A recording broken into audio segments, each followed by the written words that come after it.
그럼 이제 문제는 이거죠. 됐는데 그러면 어떻게 대비하고 구체적으로 하고 있는지 강민건 PD하고 좀 조사를 해봤습니다. 네, 그렇습니다. 그래서 2023년 시작부터 사실 관악구는 정말 분주했습니다.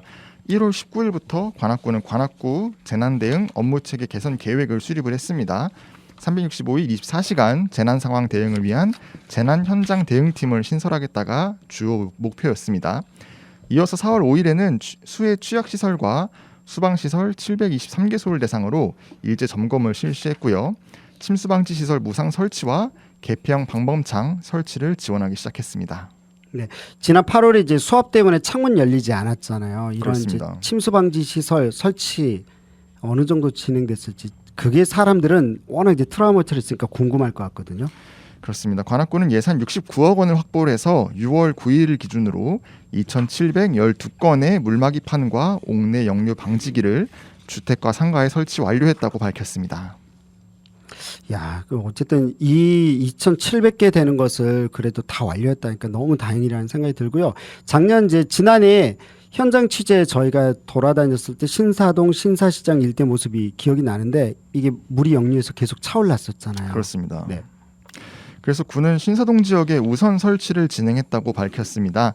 5월 31일을 기준으로 물막이판 415개, 옥내 역류 방지기 535개가 신사동 지역에 설치된 것으로 집계가 되었습니다. 이 정도면은 이제 이 정도 수치면 대다수 주택 상가 설치가 됐다고 봐도 될까요? 일단 관악구에서 설치 대상으로 분류한 개소가 6,856개소입니다. 정말 많죠.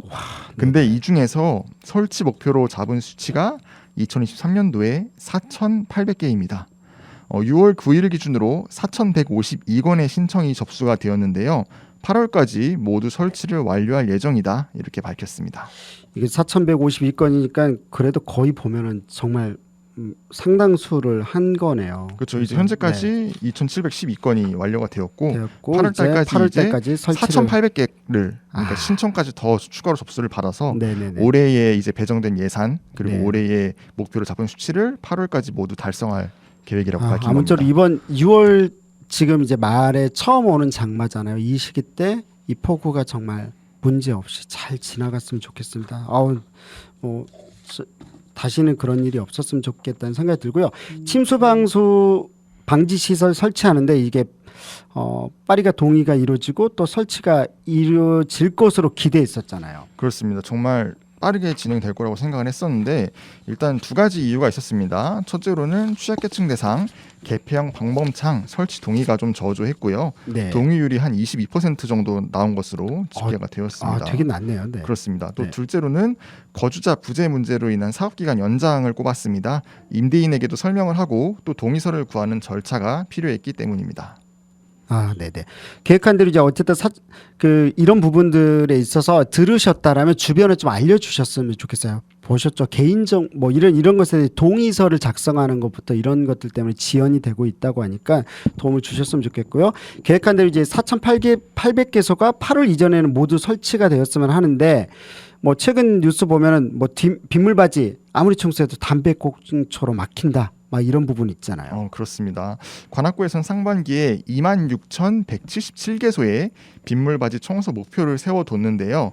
5월 31일까지 53,356개소의 청소를 이뤘습니다. 네, 청소를 진행했습니다. 와. 그러니까 목표보다는 약 2배, 한 개소당 평균 2회의 청소가 이루어진 셈입니다.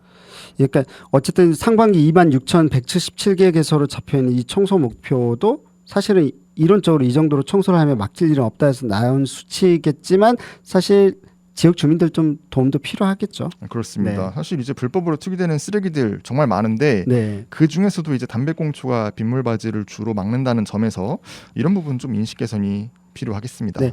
그리고 지금이라도 지나가다가 보이면요 좀 치워주신다든지 그리고 자기 집 앞에 있는 물바지는 일단 다 이렇게 직접 치우는 걸 하루하루 하시는 게 좀 필요해 보입니다. 안전했으면 좋겠고요. 또 이외에도 진행되고 있는 풍수해 대책 소개해 주면 좋을 것 같습니다. 네, 앞서 개폐형 방범창 살짝 말씀을 드렸는데 네. 지난해 장애인 거주 반지하 주택을 대상으로 22가구 설치를 완료했습니다. 네. 올해는 187가구에 6월 말까지 설치 완료 예정이라고 하고요.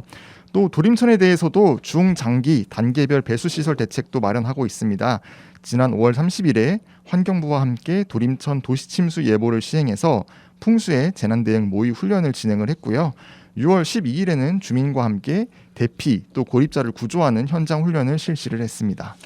반지하 같은 경우는 저희가 다시 한번 더 가볼게요. 저희들이 시간을 내서 진짜로 꼼꼼하게 잘 됐는지 한번 점검을 해보도록 하겠고 다시는 그런 일이 없었으면 좋겠습니다. 마지막 전달할 소식이 있을까요? 네, 위와 같이 이제 침수 방지 시설을 설치하더라도 작년과 같은 폭우가 내리면 수해 피해가 발생할 수도 있습니다. 그럴 경우 수방자재인 양수기를 사용하셔야 되는데요. 양수기는 관악 구민이라면 동주민센터에 방문하셔서 무료로 대여가 가능합니다. 네. 네네. 그리고 이제 공식적인 루트는 아니지만 작년에는 그 신림동 그 신대방역 밑에 있는 빗물 펌프장에 그쵸, 직접 거기까지 방문해서 갔었잖아요. 양수기를 빌리신 관악 구민들도 굉장히 많은 것으로 알고 있습니다. 네. 기억해 두세요. 양수기가 좀 부족하면 어쨌든 관할 동주민센터로 찾아가시면 되겠습니다. 이 부분 기억하시고요. 무엇보다도 관악구에 있는 이제 공무원분들과 자원봉사자분들 정말 고생해 주셨어요. 그리고 준비를 해놨으니까 거기에 덧붙여서 건물주분들 비롯해서 지역에 있는 주민들 역시 함께 이 시기를 지혜롭게 또 협력하면서 도우면서 잘 지나갔으면 좋겠습니다. 강민건 PD, 박가령 PD 고생하셨습니다. 또 저희들도 준비해 가지고 있으면 전달하도록 하겠습니다. 감사합니다.